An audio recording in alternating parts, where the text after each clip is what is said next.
Welcome to the Real Estate Syndication Show. Whether you are a seasoned investor or building a new real estate business, this is the show for you. Whitney Sewell talks to top experts in the business. Our goal is to help you master real estate syndication. And now your host, Whitney Sewell. This is your daily real estate syndication show. I'm your host, Whitney Sewell. Today, our guest, most of you have heard on the show numerous times now. He's been on the show WS 155, 302, and 303. He's extremely knowledgeable expert in this field and passive investing, and I encourage you to listen close. I encourage you to go back and listen to those other shows so you can learn more about him and learn more about other topics that we've covered. And because we're going to dive into another topic today that's very important when you're investing passively, and even for the syndicators who are operating, you need to understand this part of the business so we can talk to our investors and help them to best diversify their investments. But today, our guest is Jeremy Roll. Thanks for being on the show again, Jeremy. No problem. Thanks very much for having me. I really appreciate it.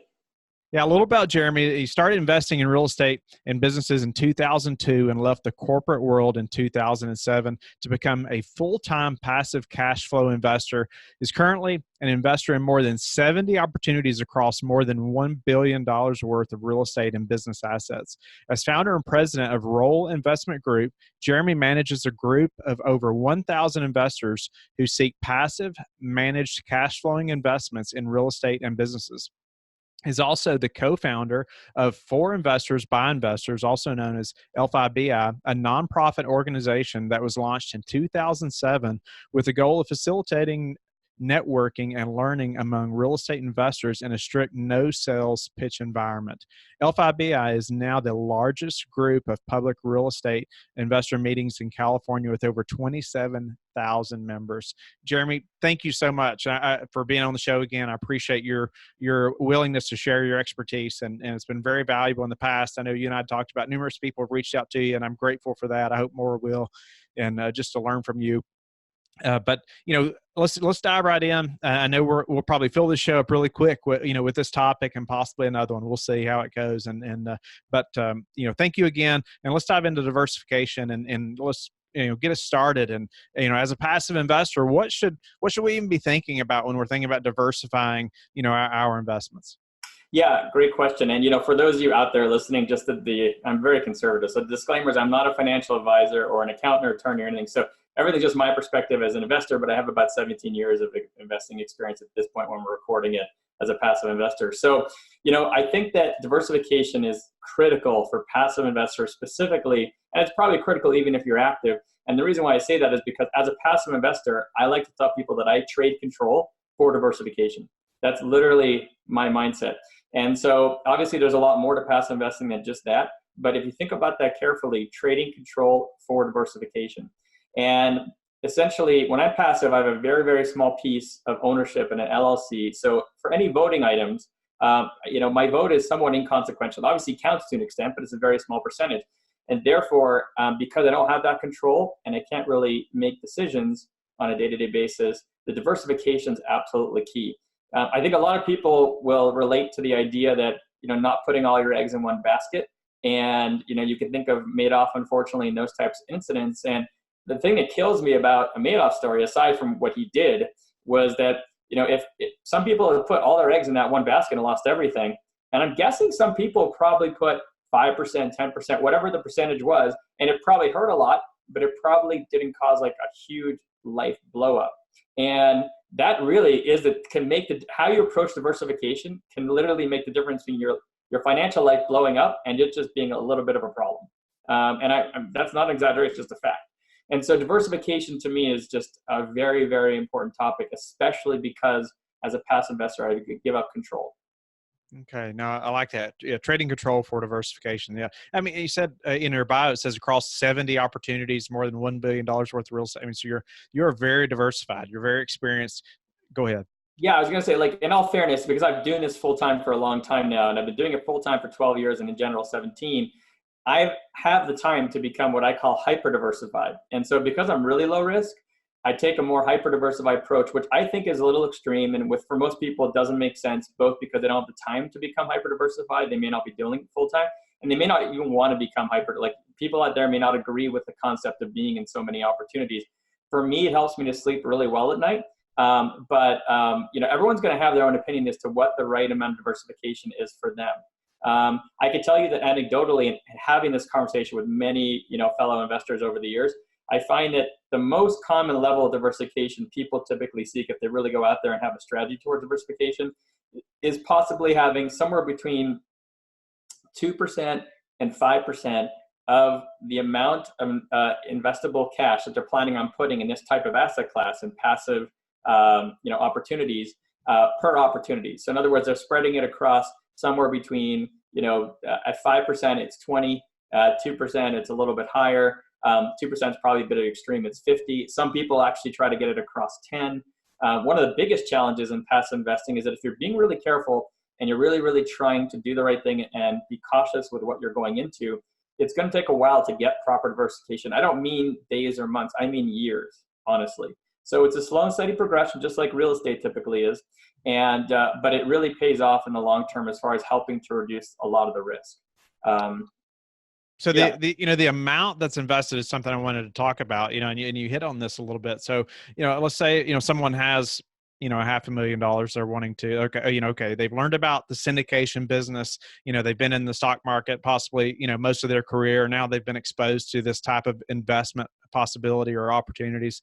And now, okay, we're going to take, $500,000 and we're going to invest it into the syndication type investment. But but I wanted to kind of break that down a little bit, as far as the amounts that are invested, possibly the asset classes or across how many deals and sponsors, and I'd love for us to get into some of that.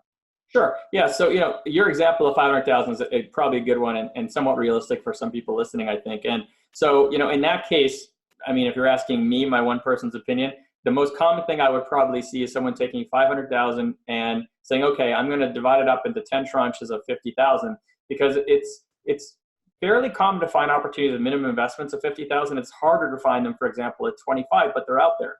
Maybe that person will say, you know what, I'm going to divide it up into 50, but if I can find a few 25s, I'll go into those as well. And now they're going to be in more than 10. So everyone's going to have a different opinion about what the right level of it's very subjective, right? There's no right answer, so to speak. It's, in the end of the day, it's really about comfort level. But I would also argue that if you tell me that I've got $100,000 and I'm putting it into one opportunity or two opportunities, my strong opinion would be that's just not enough diversification. One thing that I think is important to consider too is that what I've concluded after all these years is I like to get diversified across asset classes, geographies, and operators. So, if I can get diversified across all three, then I'm really well diversified. And we can get into those specifically, but I think all three are very important to consider. Yeah. So, I'd mentioned like the asset class or, maybe, someone's familiar and comfortable with multifamily, but they're, you say, okay, we need to put a portion of your investments into mobile home parks. Well, wait a minute, I've never heard of investing in mobile home parks before, or, I'm not as comfortable with that type of investment, Jeremy, but you're saying I should really take, a portion of this capital and put it in that asset class as well. Is that what you're saying? Yeah. I mean, look, there's something to be said for somebody learning multifamily, for example, really, really well and just sticking to it.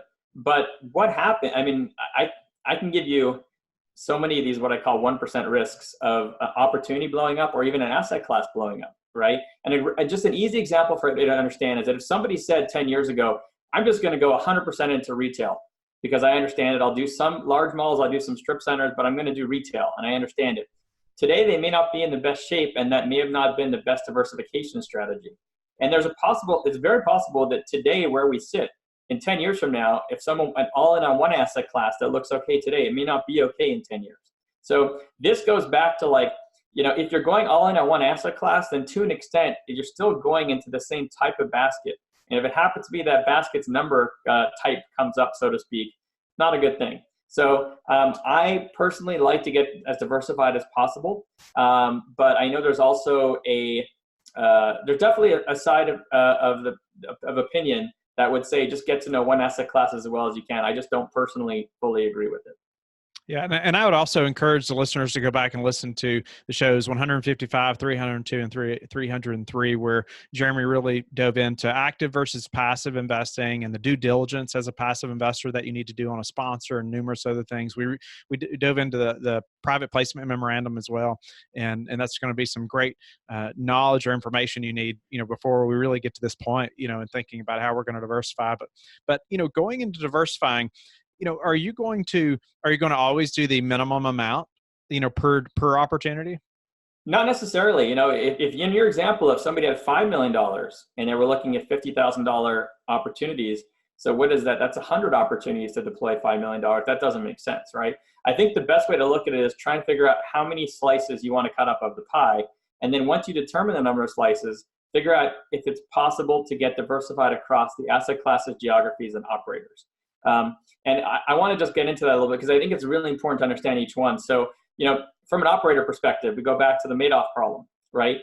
You may want to invest in with one operator, even if they function across multiple asset classes. Some of them do. What happens if that operator seems completely kosher today and the background check looks fine, but one day they just turn not kosher, and the next thing you know, they picked up and left to the Bahamas, right? That's what I call like many of the 1% risks you can never avoid.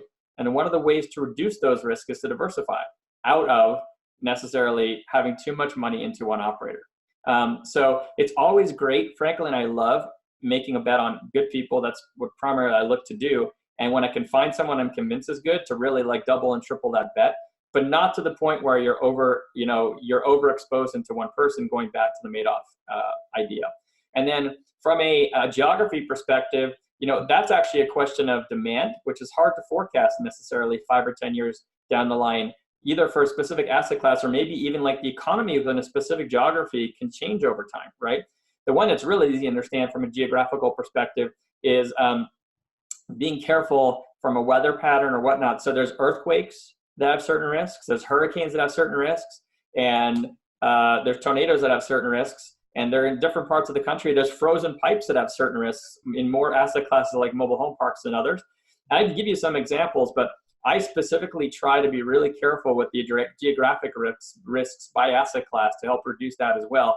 And that is something to consider, I think, both from a weather risk, but also for economic risk that may be hard to forecast down the line. And then we talked about asset classes a little, but the reality is that the demand for asset classes shifts over time. And so let me give you some good examples. So, for those of you who haven't heard me before, like the way that I invest is very low risk, passive cash flow.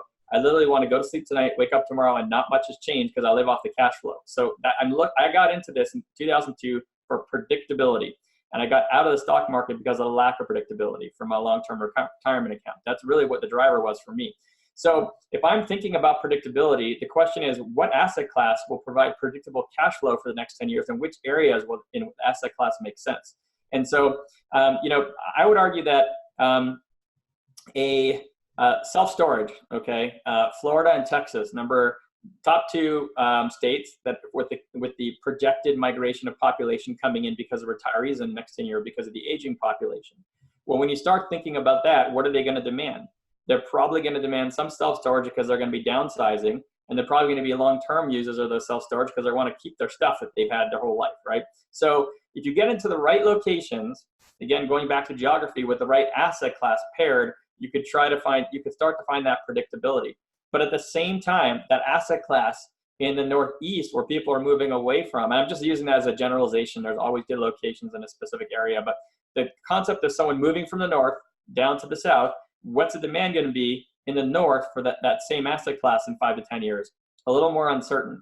So you want to start to layer these types of a little bit more complex thinking to try to forecast where that predictable cash flow is going to be, at least in terms of how I invest. So that's why all of these three are really, really important. And I appreciate even bringing up something like weather patterns and frozen pipes, versus certain asset classes, maybe in certain parts of the country. That's genius. Yeah. Well, let me just give you a very easy example. I've invested in a few self-storage facilities in Florida, and I had really not too much concern once I learned about how the hurricanes work, about damage from those on those properties for two reasons. One is because with the operators with whom I invested, they required mandatory insurance of goods which means that if there was flooding into a unit that was on a ground level or any level, any damage to any of the contents within the unit were covered by the mandatory insurance that they have to take. Okay, nothing to do with us as the owners. Number two is that most of these self-storage facilities have no windows or very few windows, and the majority of the damage comes from debris flying and maybe hitting the air conditioners that are located outside the buildings on the ground level or on the roof. And that's like a minor impact in terms of damage, relatively speaking. Compare that to, and I'm not trying to single anybody out, but just compare it to a 20-story office building that's all glass, okay, where all this debris could be hitting glass windows, flooding, getting water damage inside, impacting tenants who may have to move out and not pay rent. Will insurance cover that?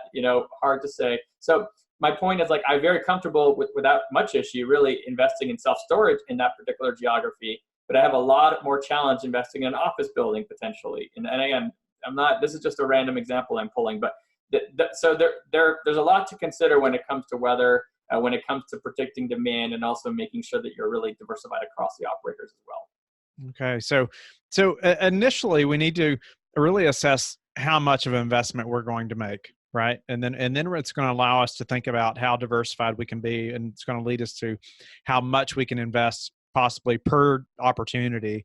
And Yes. Then we're going to think about those different asset classes and different operators.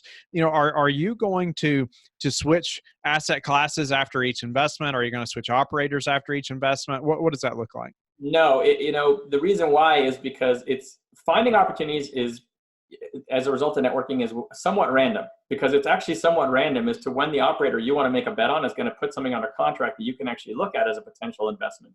So if a really great operator brought me 3 opportunities in a row and I wasn't overexposed to them and I thought they all made a ton of sense, I wouldn't hesitate in the same asset class with the same operator, maybe even in the same similar geography. That would be a non-issue. So I definitely don't look at it that way. But you need to keep tabs on how many times you invested with somebody, how many slices have you allocated with that operator, right?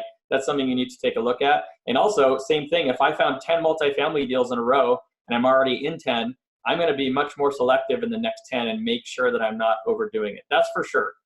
That's something you got to take a look at too.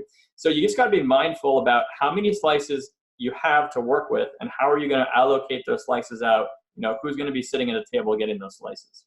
Okay. Like you said, you don't know when you're going to get that next opportunity from the operators you're working with. Yeah. Yes. And I mean, I would argue even right now, we're recording this in 2019. My own opinion is that just from a market price perspective, for someone like me who looks for stabilized assets, it's a very dangerous time to invest from an asset price perspective. And so I've got to forget like all this diversification. The number one thing is the opportunity even makes sense right now. And so I'm having the opposite problem at the moment of, too many opportunities to look at and like that are good, and therefore don't do too many multifamily or whatever it is. It's really finding one that makes sense. Whereas I'm actually really looking forward to a potential adjustment or downturn, because we go from like the hardest time to invest to the best time to invest, relatively quickly at the end of a cycle. So, now that you've invested in, we're very diversified. We've invested in all these different asset classes and operators, and now 70 or more opportunities now. How on the passive investor side, how are you managing all that? How do you know what's happening should be happening, and how are you And we're going to get into some other topics about investor relations and what you like to see, maybe in another show. But how just say in your home office, how are you making certain that all this is working like it should? Yeah, right. Great question. So this is just coincidental time, but true story. My accountant was on vacation for the past month and he just got back, and I just sent him a list of 39 K1s that I got that were sent to me either beyond the deadline to file taxes, because I have to file an extension because of that, or within a week of when 39. Okay. So there are 39 questionable ones that I'm not even sure we filed yet. Okay. So it's a lot to deal with, and I'm about to hopefully wrap this up with him and figure out what the amended return looks like. But so it's definitely a little extreme in terms of what I have to deal with. I would say that I have a spreadsheet, and the way that what I do is that when I'm investing in an opportunity, once I invest in it, I will take the projected cash flows every quarter, and it's actually my spreadsheet's monthly, but I actually plug them into the quarters that are projected all the way out for 10 years. Most of the stuff I invest in is 10 years. And I'll put the amount that I'm expecting to get, okay, and when that's going to be.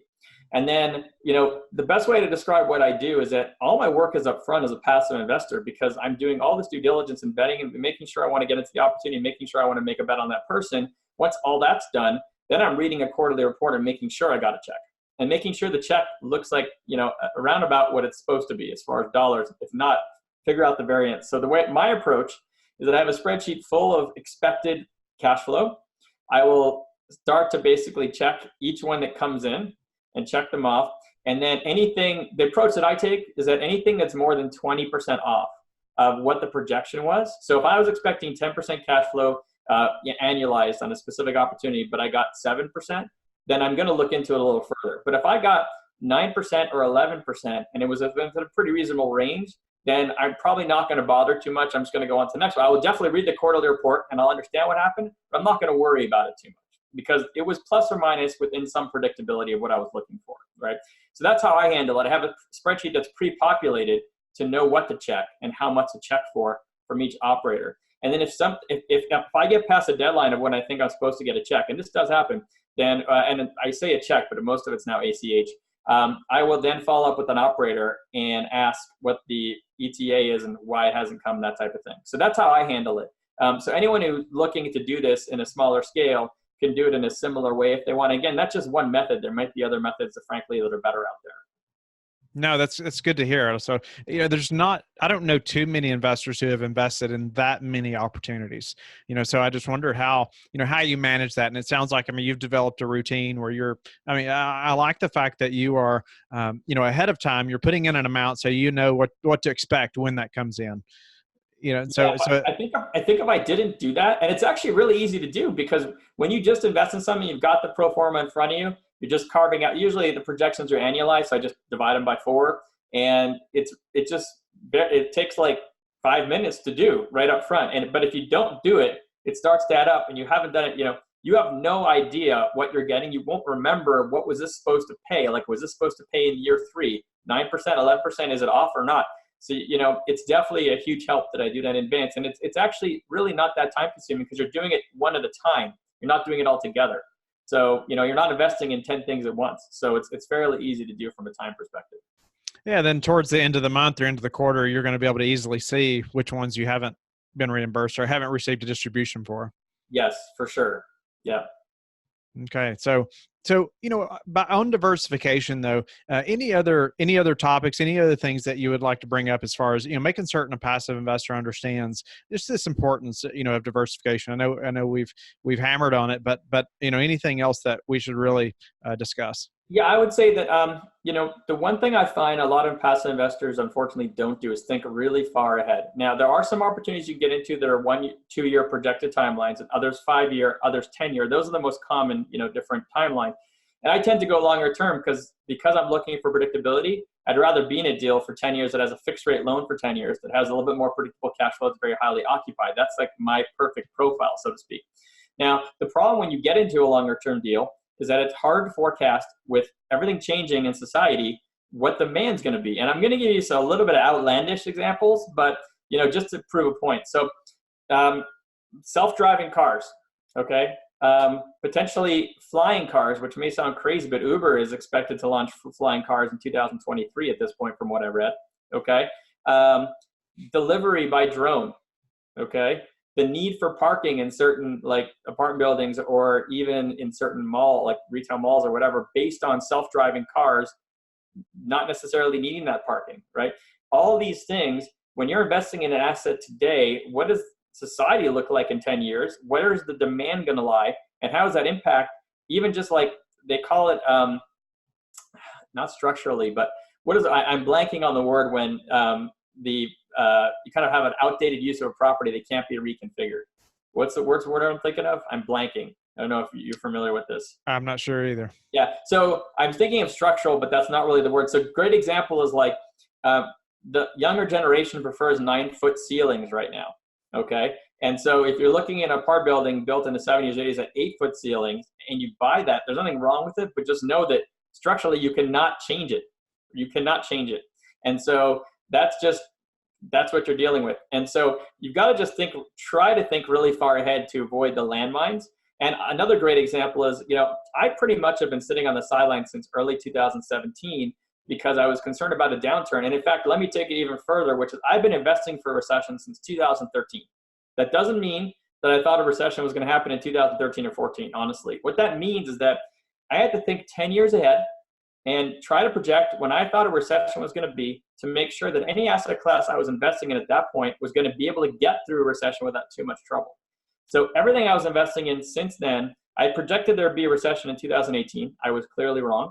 But the point is that anything I invested in since then had to be the profile that would probably get through recession with some level of predictability that wasn't bad. There's very few passive investors that I think that far ahead. And unfortunately, I think you need to if you're going to get into a 10-year deal, but it's really easy to get caught up in the fact that, it looks like it's going to do well for the next couple of years. Another really good example along the same topic is just thinking about this today. Some people think that I've been sitting on the sidelines since early 2017, and a lot of people have been much more aggressive than me, and it's just different. Everyone can invest differently, and nothing of them is necessarily right. But when you think about it, if you're trying to be really cautious, would you rather invest in 2007 and 8, or would you rather invest in 2003 and 4 from a pricing perspective in terms of risk? And so me sitting on the sidelines in 2017 until now, for the most part, I'm always making investments. There's always unique opportunities, but it has to be unique as of then for me, is equivalent to someone sitting on the sidelines since 2004 or 5, right? In retrospect. But that's just someone thinking far ahead. And that's the whole point, is that if you think really far ahead, it can help you to avoid some landmines, because once you're invested in opportunities, they're very illiquid. They're very hard to get out of, which for many different reasons. And so you've got to be comfortable that you're putting your money on an opportunity that's going to be able to make it 10 years.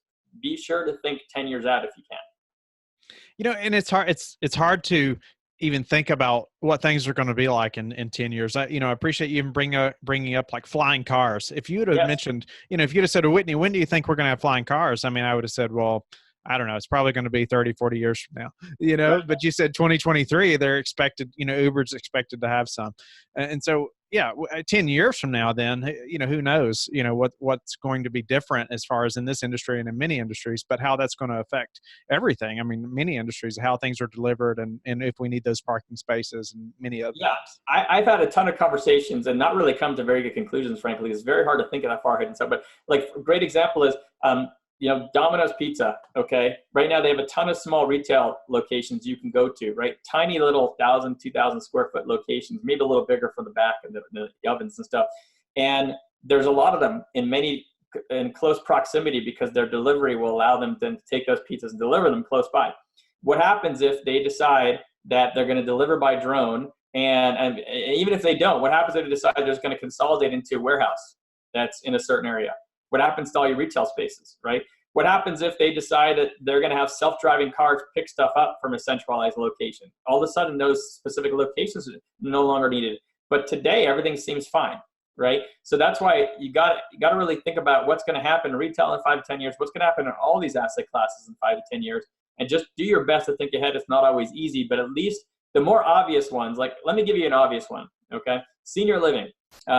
I actually have yet to invest in senior living. It's the only asset class that I haven't been able to invest in. It's just hard to find opportunities. It's very fragmented. I'm hoping to find some soon. But, statistically, the demand for senior living based on the aging population is supposed to pick up as of 2021, and it should be really strong into the 2030s, all the way to the end of the 2030s. And so thinking ahead, if you get in right now, right, when the demand still isn't, like people don't really, still not much on the radar yet because the demand isn't as high as it is, you can get in right now and potentially resell a property in 10 years into like peak time that people are demanding it, right? Mobile home parks, if you got into them in the 2000s and all the way up till 2013 or 14, you'd be in a similar position now based on how the values have gone up and people pay more attention to them because of need for affordable housing. So that's another way that you can think ahead for demand and then think about getting into the asset class where there may be some predictability in the future, but it's not as obvious today. So just a lot. I'm sorry. I know I'm kind of going very random, but just some thoughts to get people thinking out there because I know a lot of it's not very simple to really understand. No, that's incredible. It's great information to help us think, I mean, differently, because I don't think very many people or investors I've talked to are thinking that far ahead, Jeremy. I mean, are barely thinking, to the end of the hold period, projected hold period, of possibly 5 years, much less 10 years out, and all the ramifications of everything you just talked about, much less everything else that we could consider that's going to change in that amount of time. Yeah. Anyway, hopefully some of that was helpful. Yeah, no, that's directly tied to diversification, right? Thinking about how we're going to invest and be diversified. So, Jeremy, another amazing show. I really appreciate your time, and it's just great your knowledge, and appreciate you sharing. And but before we go, tell the listeners how you like to give back. How you like to give back, and then we'll have to close this show up. Sure. Yeah, I'd say that probably the most obvious, consistent way is aside from getting involved in a lot of donating to a lot of charities and stuff, which is, I tend to just have a lot of conversations with either new investors or even experienced investors, and just try to help people in terms of education, networking. And frankly, to be honest with you, and I mentioned this to you before we started this podcast, like my goal is that, if this is helping some people, that's really all that matters. That's all I care about. And so if there's any way I can help anybody, please don't hesitate to reach out to me.